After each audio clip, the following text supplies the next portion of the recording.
Hey guys, how's it going? My name is Henry Medrano. Some of you may already know me. I basically wanted to make this video because most of the things I do in Spanish, but I feel like I need to reach a broader audience because of the topics that I discuss or cover on my page, right?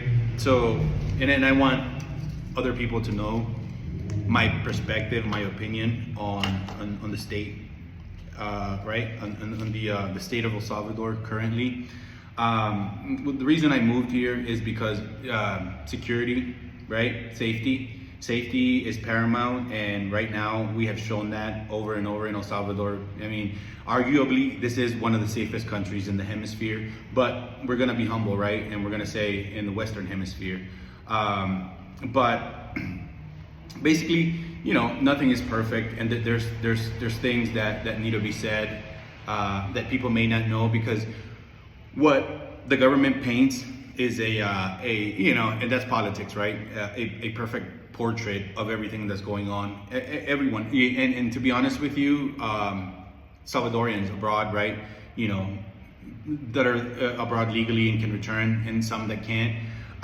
Basically, what they get is a slew of propaganda, and I feel like they don't get the truth. And you know, I'm making this video to reach you know, a broader audience, like I was saying, right?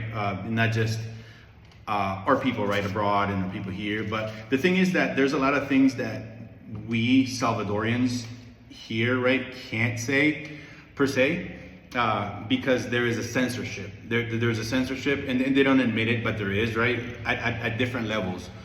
There's censorships within the local government, where it's more like personal, right? Because in these towns, everybody knows everybody. So if you post something they don't like, they're going to call you, they're going to threaten you. And if they can't call you and threaten you, they're gonna call the person you made the video about, or the subject you made the video about, that they can't, you know, come in and tell you to delete something. So they'll go and threaten them. So then those people will call you crying, right? Because obviously they're scared for their lives. You know, what retired teacher wants to spend 10 years after retirement, right? After serving, let's say, the government, the people, because that's what teachers do, right? They provide that service for the people, for students, right? And imagine working your entire life and then retiring, and then being told that because you said that schools are not being prioritized. And when I say schools, I'm talking about rural areas here in Corinto, Morazan, that have been basically demolished with the intent to reconstruct it. And the thing is that, like I said, right, these things look great when you see the propaganda abroad, right, and you can't come verify for yourself. They've been destroyed for about 2 years with the intent, like I said, to reconstruct them, which is great. Who doesn't support that, right? But the thing is that our students have been going to a makeshift school for 2 years now, about 2 years, both schools. I'm talking 2 schools. There's 3 in the region. The other one is not close by, but there is way more from what I hear. And let me just, before I go any further, right, as a Salvadorian, and I think I speak for a lot of people, we're very thankful. Don't get me wrong. I mean, this is historical. I mean, I don't care who you are. Mexico hasn't been able to do this. You know, win the war against organized crime. And I don't care what they say. Oh, you're a smaller country. Guess what? You're a bigger country and you have a bigger army. If you weren't so corrupt and you weren't taking money from the cartels, you would do it. You would have done it a long time ago. But you know, you're corrupt, and so is the USA. You know, they're not saints. But you know, we're talking about El Salvador. So you know, like I said, this is a landslide of a victory for us, right? Because who doesn't know what kind of situation we were at back then, right? When the gangs. So that aside, right? Historical, and yes, there's things being built, roads and stuff, but it's mostly in the this may not be a word, propagandist areas, because you know, those are the ones that the videos you see of things being constructed and modified and what new roads, new construction, new buildings, new hospitals, right? But the thing is, those are all in the same areas in San Salvador or in El Tunco. They don't build anything anywhere else. Yes, here and there, but what my purpose is and my message is that El Salvador isn't composed of the capital and El Tunco. There is votes, a lot of votes that come from Corinto, from Cacaupera, from all these humble towns in the mountains that have been or are being forgotten by the government, by Bukele, by his administration, maybe directly or indirectly, I don't know. There's a lot of things I don't know. I can only speak by the lack of attention or roads or schools or students have here in Corinto and surrounding areas. So it's not the Disneyland they paint. We're having problems here. Everybody in this town pays taxes. If you buy a bottle of soda, you pay taxes. If you buy a bottle of water, if you bought a beer, if you sold a property, the amount of remittances that we get is insane. The majority of income from this town is remittances. That's how this town has grown so much. We're one of the wealthiest by far pueblos in the region, right? And come look at our property values. Rivals the United States values by a lot. Almost insane the way it rivals, right? Because it's not the same construction, it's different technology and everything, but the value, we're talking value, right? So we're definitely paying taxes. But if you look at my page and I take you on the streets, you're gonna see the roads in horrible condition. Horrible, deplorable. And they're not doing anything about it. And the government's like, yeah, we're doing, El Salvador, we're doing this and that. But hey, you know what? It's history repeating itself, because here we are Lencas. We have been in this freaking area for so long. Most of us are indigenous fully or have a lot of indigenous blood. If you don't believe that, you can go to our cave, which has been basically closed for 2 years. It's La Cueva del Espíritu Santo for 2 years. More. It has been before they closed it during the COVID pandemic, right? And they said because of COVID, and now they just closed it. They said that is one of our fountains of tourism that they have completely shut out, and they don't care because we're indigenous people in the mountains, and but guess what? The votes come from those people too, and you are neglecting us, and that's my message basically. And yes, I sound a little frustrated, but it is frustrating for my people, and I think anyone, I don't care who you are. If you're a part of Congress, if you're the president, if you think I'm blowing smoke out of my rear, then please come visit Corinto Morazan, and I'm gonna show you. I'll show you around, and you can tell me if you have any type of common sense. Then you come tell me if that's okay that we are paying so much taxes and not one pothole is being fixed. Nothing, that our schools are pretty much demolished. Let me tell you that students are not getting the full education because they go one day, and then one day they don't. So they don't all fit in the school. They don't.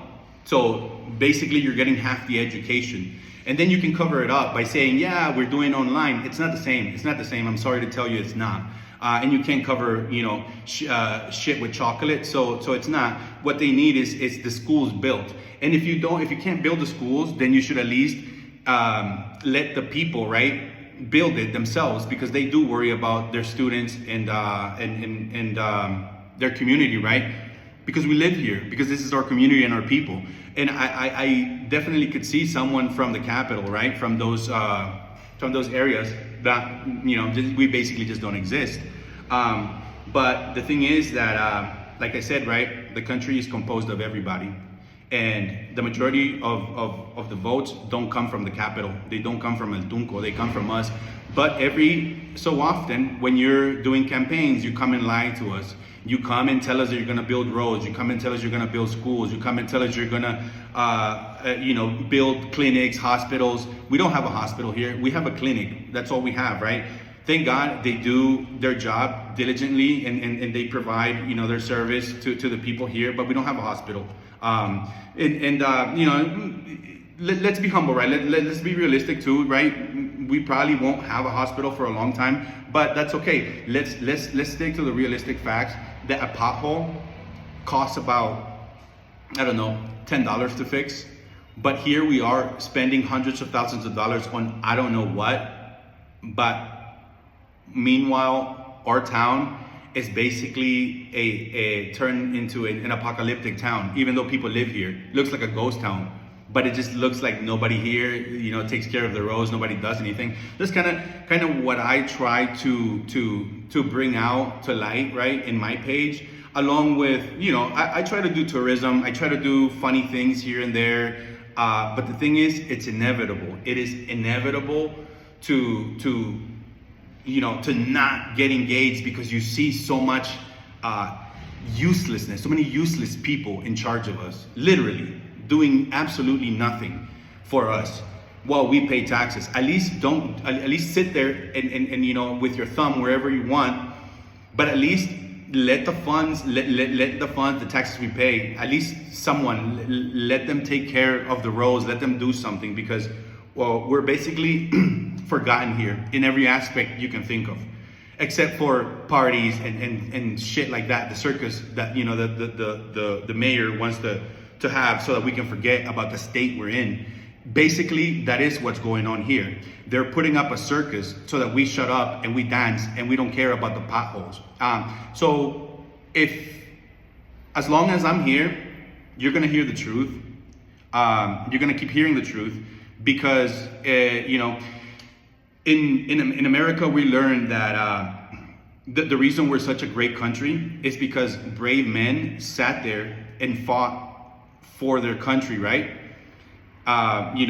They fought and they kept fighting for the Constitution, because if it wasn't that way, we wouldn't have arms. We wouldn't have the right to bear arms. We would be fighting our civil wars with sticks and stones, like Venezuela is, which is something that I would never allow. It's in my principle to be free, to fight for my freedom, for my rights. Because let me tell you something, the Republican Party in the United States prides themselves on lack of government, right? On non-intrusive government, on a government that doesn't get in your business or anything like that. Let me give you an example how things are changing here in El Salvador.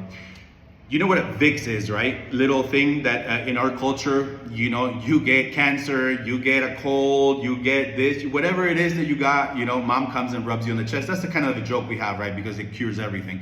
But I went to the gas station in San Salvador to buy a little thing of Vicks. Guess what? I got carded. And I'm like, but since when do they card for Vicks? They're like, no, you buy anything, we'll get your DUI number, which is basically a social security number, right? So imagine if you had to buy a box of matches, something as small as that, and you got to give your social security number so they can track you and see what you're buying or how much you're buying. It is ridiculous. There's a reason we have cash, right? Because cash it's in your privacy. It's none of your business what I'm fucking buying. But now I can't buy a freaking banana from the pharmacy.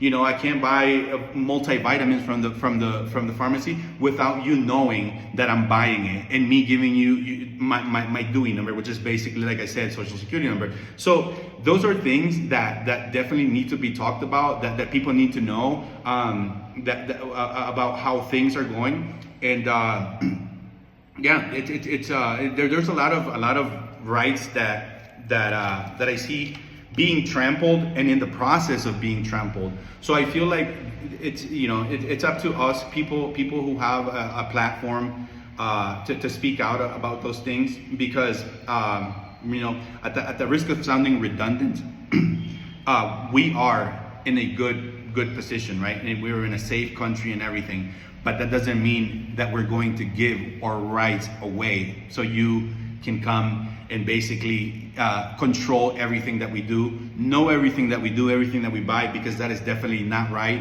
I don't think it's constitutional. So that's basically what I wanted to say. Follow my page. You know, I'll try to be a little bit fun, to do fun things. But the thing is that it's inevitable. You know, someone that just can't look at a train wreck and you know, try to do something right about it. You know, it's impossible, right? But it's like I can't look away. I can't look away. You know, as much as I want to do fun things and want to go travel and go here, you can't look away because, you know, this is my town. I was born here. My grandma was born here. My ancestors are from here, and it's sad that you have forgotten us and that you forgot that we also vote for you to be in office.